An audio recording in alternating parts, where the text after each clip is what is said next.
बिहार के पूर्णिया जिले में डाटा ऑपरेटर की संदिग्ध मौत से इलाके में सनसनी फैल गई है। डाटा ऑपरेटर का शव संदिग्ध परिस्थिति में फंदे से लटका मिला था। इस घटना के बाद इलाके में हड़कंप मचा हुआ है। परिजनों ने हत्या की आशंका जताई है।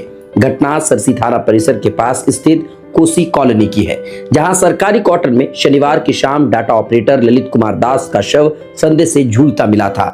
ललित कुमार सरसी थाना में एग्जीक्यूटिव असिस्टेंट के पद पर तैनात थे। वो जलालगढ़ थाना क्षेत्र के भाटोली गांव वार्ड संख्या 2 के निवासी थे। सूचना मिलते ही परिजन मौके पर पहुंचे और इस घटना को आत्महत्या न मानते हुए हत्या करार दिया है। मृतक के भाई ने आरोप लगाया है कि ललित की हत्या कर इसे आत्महत्या का रूप देने की साजिश की गई है। यानी 10 मिनट का लगभग अंतराल होगा तो बोलता है कि देखिए आपका भाई सुसाइड कर लिया। इतना बोलना तो हम रुकेंगे, हम लोग तो चल गए वैसे सरसी थाना। वहाँ गए तो देखते हैं लटका हुआ है भाई। लटकने के बाद वो जो पैर नीचे है, यानी किसी एंगल से नहीं लग रहा था कि वो सुसाइड किया है। वीडियोस और फोटोज को देखकर कैसा लगता है कि बड़ी बेरहमी से पीटा गया है। शरीर पर जख्मों के निशान हैं और उन्होंने बताया कि शुक्रवार की शाम उनके अपने भाई से फोन पर बातचीत हुई थी और वो पूरी तरह से सामान्य लग रहा था। परंतु परिजनों ने यह भी कहा कि 2-3 महीने पहले ललित ने वरीय अधिकारियों द्वारा प्रताड़ित किए जाने की बात कहते हुए नौकरी छोड़ने को तैयार थे, लेकिन समझा बुझाकर नौकरी छोड़ने से मना किया गया था। लाश को लेकर काफी देर तक परिजन और कार्यपालक सहायक संघ ने पूर्णिया सदर अस्पताल में प्रदर्शन कर आक्रोश का इजहार किया। लाश घर तब तक नहीं ले जाने दिया गया जब तक एसपी साहब की तरफ से उच्च स्तरीय जांच का आश्वासन नहीं दिया गया। घटना की जानकारी मिलते ही पूर्णिया सांसद पप्पू यादव, पूर्णिया के पूर्व सांसद संतोष कुमार कुशवाहा और कांग्रेस से कस्बा के विधायक आफाक आलम ने वहां पहुंचकर परिजनों को सांत्वना दिया और एसपी साहब से मिलकर इस घटना का उच्च स्तरीय जांच की मांग की। घटना को लेकर अनुमंडल पुलिस पदाधिकारी सुबोध कुमार ने बताया कि मामले की गंभीरता से जांच की जा रही है और सभी पहलुओं को ध्यान में रखा जा रहा है। मैं ये जानना चाहूंगा कि अभी इस पर क्या हुआ, आगे क्या हुआ? पीछे आगे परिजन के द्वारा जो आवेदन दिया जाएगा उस हिसाब से जांच होगी। मेडिकल बोर्ड के द्वारा पोस्टमार्टम किया गया है, एफएसएल किया गया, मजिस्ट्रेट के समक्ष इंक्वेस्ट किया गया है, सारे चीज़ की वीडियोग्राफी भी हुई है। तो निष्पक्ष जांच होगा। जो भी आवेदन में चार्जेस दिए जाएंगे, जो आरोप लगाया जाएगा उसका हम लोग जाँच करेंगे। तो गार्जियन परिजनों की तरफ से जो आरोप लगाया जा रहा है उस पर आप क्या कहेंगे? तो अभी फिलहाल अब जो मेडिकल बोर्ड का रिपोर्ट आएगा उसी के हिसाब से निर्णय लिया जाएगा उस पर। हम इसकी समीक्षा करना जब शुरू किए, उसके बहुत सारे वीडियो आए। पहला वीडियो ये आया, मैं आपको भी दे दूंगा। उसमें इस तरह से लटका हुआ कि उसका पैर ज़मीन पे है और गला में ठीक से फंदा लगा हुआ भी नहीं है, तो वो आत्महत्या कैसे हो सकता है? यहाँ एक संदेह उत्पन्न हुआ कि अगर आत्महत्या करने के टाइम में कोई भी सपोर्ट आसपास में किसी व्यक्ति को मिल जाएगा तो इतनी दर्दनाक चीज़ होती है कि वो डिसीजन सेम टाइम चेंज करेगा और अपने आप को बचाएगा। पहला संदेह यहाँ हुआ हमको। उसके बाद फिर जब दूसरा वीडियो वगैरह बनाया गया, जब उसको उतार के फिर उसका बदन का कपड़ा खोला गया, कपड़ा खोल के फिर वीडियो बनाया गया, वो भी मैं आपको दूंगा। उसमें क्लियर ये दिख गया कि पूरा पैर से जो है शरीर को पीछे से पूरा एकदम टॉर्चर किया गया, उसको पिटाई किया गया है और बहुत ही निर्दयी रूप से पिटाई किया गया उसको। और उस दरमियान ही उसकी मौत हुई होगी या उसके बाद हुई होगी।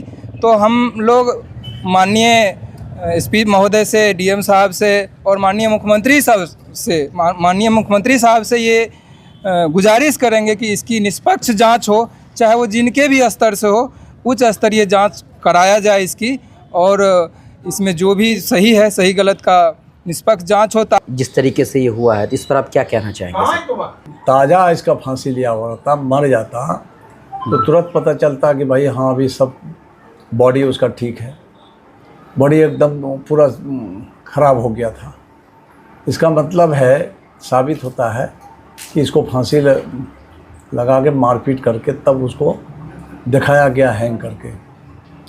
यही सब जानकारी अभी मिली है। वहाँ से डेड बॉडी लाने के बाद सभी लोग देखे, हम लोग भी देखे, पैर से उसके खून निकल रहा है, बॉडी में उसके मार है, पीछे मार है, पूरा दाग है एकदम।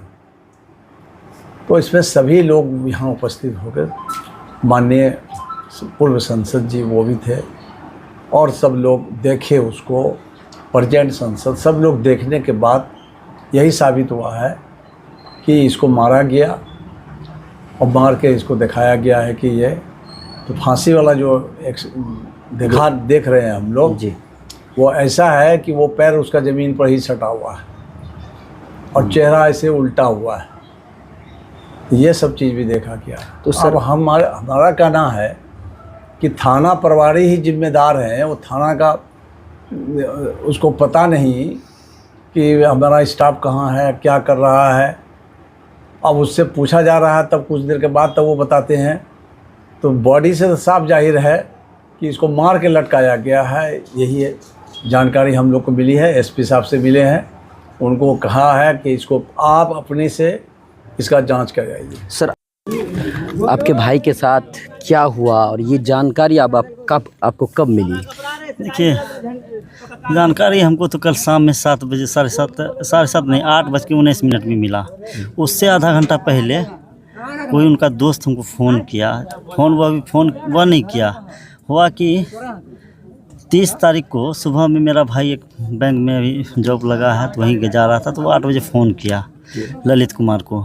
मेरा हमसे भी छोटा है, वो सबसे छोटा ललित है, उनसे जो बड़ा और हमसे छोटा है। तो फ़ोन किया तो फ़ोन उठाया नहीं वो, तो बोला कि कोई काम में व्यस्त होगा। तो फिर वो चला गया ऑफिस। वहाँ से आया तो 4 बजे फिर कॉल लगाया उसको, 4 बजे 5 बजे 6 बजे नहीं उठाया। तो थोड़ा सा संदेह हुआ कि आखिर कारण क्या है। ऐसा तो कभी नहीं। कल की बात है ये? नहीं, ये हाँ कल की बात है। हाँ कल की बात है।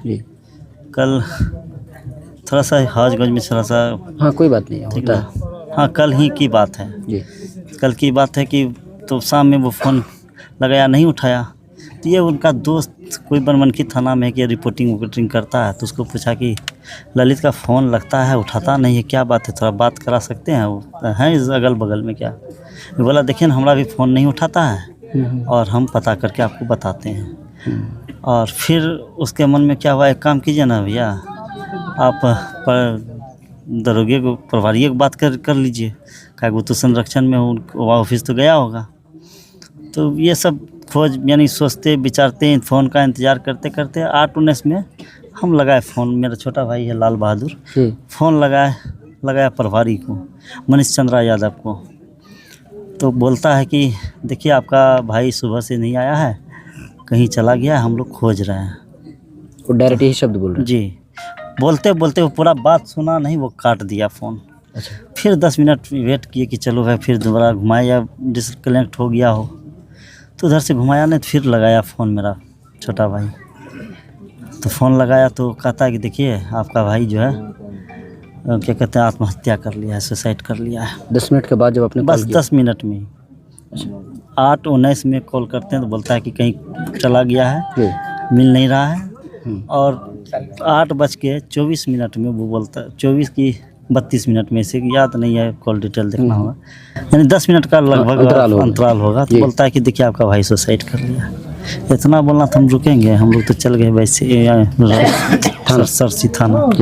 वहाँ गए तो देखते हैं लटका हुआ है भाई। लटकने के बाद वो जो पैर नीचे है, यानी किसी एंगल से नहीं लग रहा था कि वो सुसाइड किया है। और तभी फिर हमसे भी पहले बात होती थी, एक रिकॉर्डिंग भी है, उस रिकॉर्डिंग को हम लोग उपलब्ध करवा रहे हैं, मोबाइल में ऑलरेडी है और वो ट्रांसफ़र नहीं हो रहा है डाटा, उसको कहीं एक्सपर्ट के पास कल ले जाएंगे। वो मेरा भाई बोल रहा था पहले कि भैया देखिए ना, हम थाना में नहीं रहेंगे, हम नौकरी नहीं करेंगे, नौकरी छोड़ देंगे। यहाँ का थाना प्रभारी हमको बहुत प्रताड़ित करता है। मेरे पास 2 ऑप्शन है, चाहे नौकरी छोड़ दें या तो कहीं चले जाएं। ये आपके भाई ने कब कहा था आपको? लगभग 2-3 महीना पहले की बात है। तो आपने कोई एक्शन नहीं लिया? क्योंकि मेरे पापा भी सर्विस में हैं। अच्छा। तो पापा को बोले वो, तो हम भी पापा को बोले वो, तो पापा लोग भी सर्विस में, तो थोड़ा सा ऊपर उस पदाधिकारी जो होता है, वरीय पदाधिकारी अपने से जो होता है, उसका थोड़ा सा दबाव रहता है। तो पापा तो जान रहे थे, तो बोला कि हल्का फुल्का दबाव है, नया लड़का है, कुछ कहता होगा नहीं सुनता होगा, इसलिए थोड़ा डांट डपट करता है। पापा थोड़ा सा देखिए कि दिखाते हैं, बहुत ओल्ड हैं, इसलिए करके हम लोग भी अंठा दिए कि चलो भाई प्रशासन है, नौकरी है, और बड़ी छोटा नौकरी आजकल बहुत मेहनत करना पड़ता है, और थोड़ा सा सह करके ही, अगर अरे ज़रूरी नहीं प्रभारी सब दिन रहेगा, हम लोग यही बात बोले। और सोचे कि 2-4-5 महीना बीतेगा फिर ट्रांसफ़र करा करके, या उसका ट्रांसफ़र हो चाहे इसका ट्रांसफ़र हो। तो ये बात वो बार बार कहता था, लेकिन हम लोग जो मतलब अंठा दिए या इग्नोर कर दिए, तो वो सारे मेरा भाई सब लोग के पास बोलता था, फुफेरा भाई के पास बोलता था, मम्मा के पास बोलता था कि हम नौकरी नहीं कर पाएंगे। तो लेकिन ये लोग समझाता था उसको, लेकिन हम लोग को कोई बोला नहीं।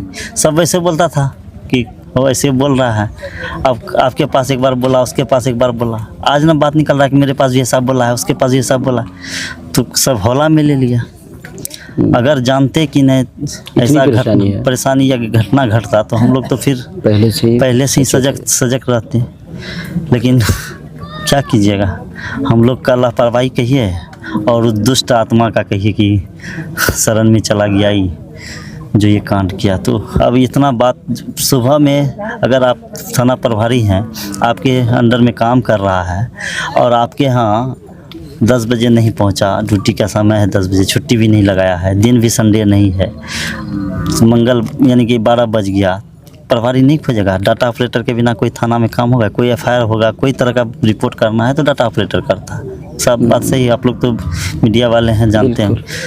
तो 12 बजे तक नहीं खोजा, चलो भाई 12 बजे तक भी तुम बोल देते कि मतलब सुसाइड किया है तो हम लोग मान लेते हैं, क्योंकि ये बात हम लोग समझते हैं कि चलो भाई हो सकता है किया होगा। लेकिन आप 12 बज गया, 2 बज गया, 4 बज गया, आप 8 बजे भी बोलते तो थोड़ा सा हम लोग समझते कि हो सकता है कोई घटना या कोई तरह का बात हुआ, अपने आप में सुसाइड किया है। लेकिन आपने नहीं फ़ोन करके हमको बताया। हम जब फ़ोन किया आपको, पहले बार बोले आप कि नहीं कहीं चला गया है, और 10 मिनट में आपको पूरा दिन नहीं मिला और 10 मिनट में आपको सुसाइड बॉडी मिल गया।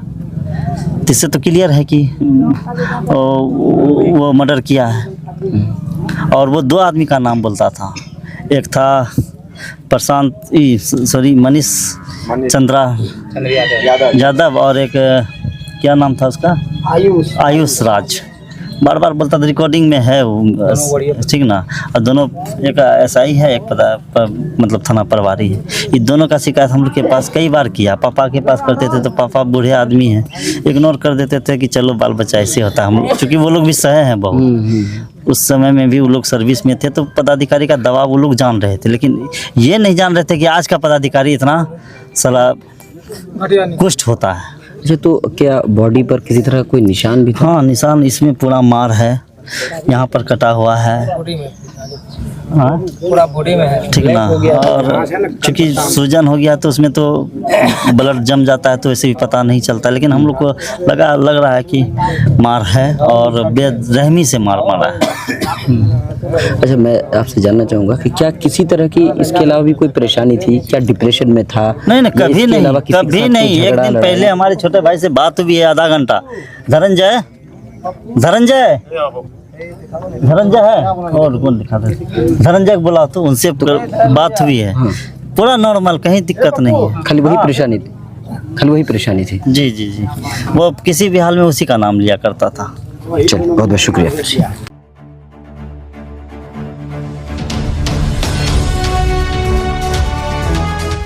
ट्रू रिपोर्ट्स, सच आप तक।